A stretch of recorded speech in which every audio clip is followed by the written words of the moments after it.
Hello viewers, আজকে আলোচনা করতে চলেছি ব্যথাজনিত সমস্যা নিয়ে।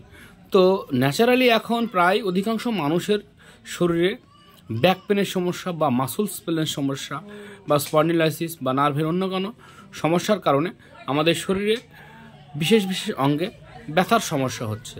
তো এই ব্যথার সমস্যাগুলো কেন হচ্ছে বা কোথা থেকে হচ্ছে সেটিকে আমাদের আগে জানতে হবে।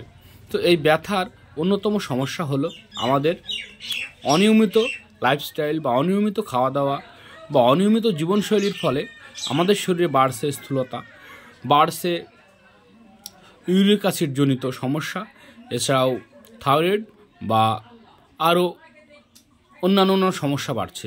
তো এই থাইরয়েড বা ইউরিক অ্যাসিডের পরিমাণটা বেড়ে গেলে অন্যথায় আমাদের শরীরে ব্যথার সমস্যা বাড়ছে বা শরীরে বিভিন্ন জায়গায় ব্যথার সমস্যা হচ্ছে।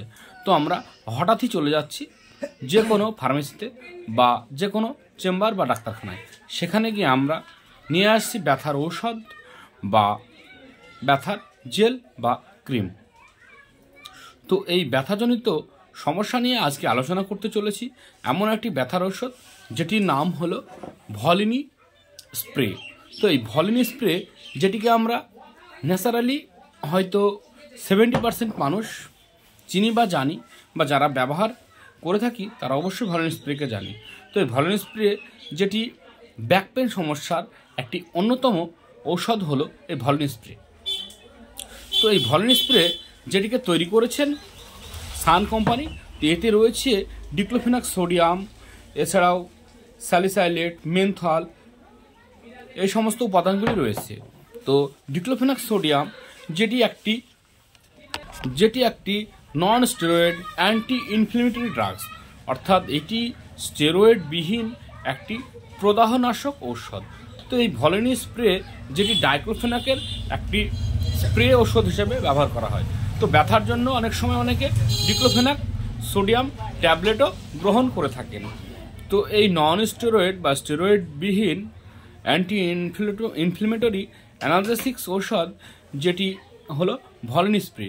তো এই ভলিনি স্প্রে যদি আপনি আপনার শরীরে ব্যবহার করেন বা স্প্রে করেন, সেক্ষেত্রে আপনার মাসল রিল্যাক্স পেন বা মাসুলের পেন ছাড়াও স্পন্ডিলাইসিস, ইউরিক অ্যাসিডের ব্যথা ও যে কোনো জায়গায় চোট বা আঘাতজনিত কারণে ব্যথা হলে বা নার্ভের যে কোনো ব্যথা বা আর্থারাইটিস বা বাতের সমস্যার কারণে যদি আপনার শরীরে ব্যথা বা পেন বা অন্য কোনো সমস্যা যদি হয়, ব্যথা জাতীয় কোনো সমস্যা যদি বা ইনফ্লামেশন বা প্রদাহ জাতীয় কোনো সমস্যা যদি হয়ে থাকে, তাহলে সেটিকেই নিমেষেই আরাম দিয়ে থাকে এই ডিক্লোফেনাক স্প্রে। তো এই ডিক্লোফেনাক স্প্রে ব্যথার জন্য আপনি অবশ্যই একটি অন্যতম ব্র্যান্ড বা অন্যতম একটি কোম্পানি বা উপাদান হলো এই ভলিনি স্প্রে।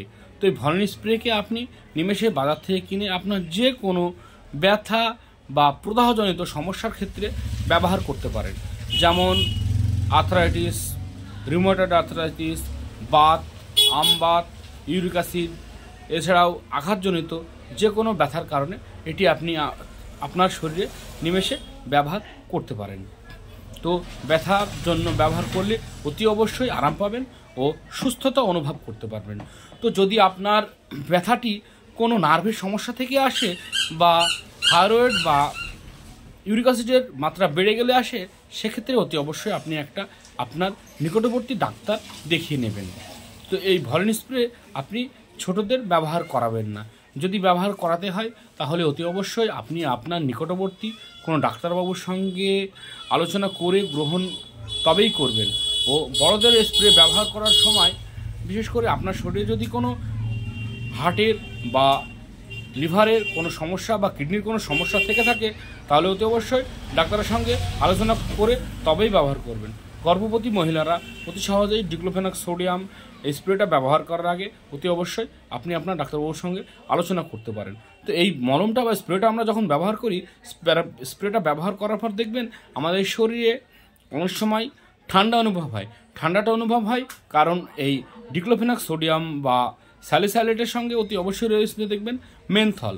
তো মেনথলটা দেওয়ার কারণে অতি সহজেই আমাদের শরীরে এটি মিশে যায়, যার ফলে আমাদের যে জায়গায় আমরা স্প্রে করি সেই জায়গাটা অনেক সময় ঠান্ডা বা শীতল মনে হয়।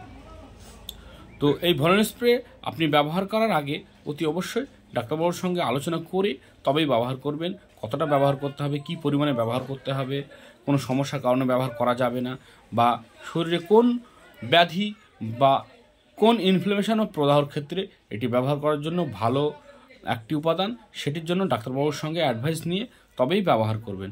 আমার ভিডিওটা যদি ভালো লেগে থাকে তাহলে অতি অবশ্যই চ্যানেলটি সাবস্ক্রাইব করবেন ও পাশে থাকা বেল আইকনটি টিপে দেবেন। ধন্যবাদ বন্ধুরা, আজকে এই পর্যন্তই।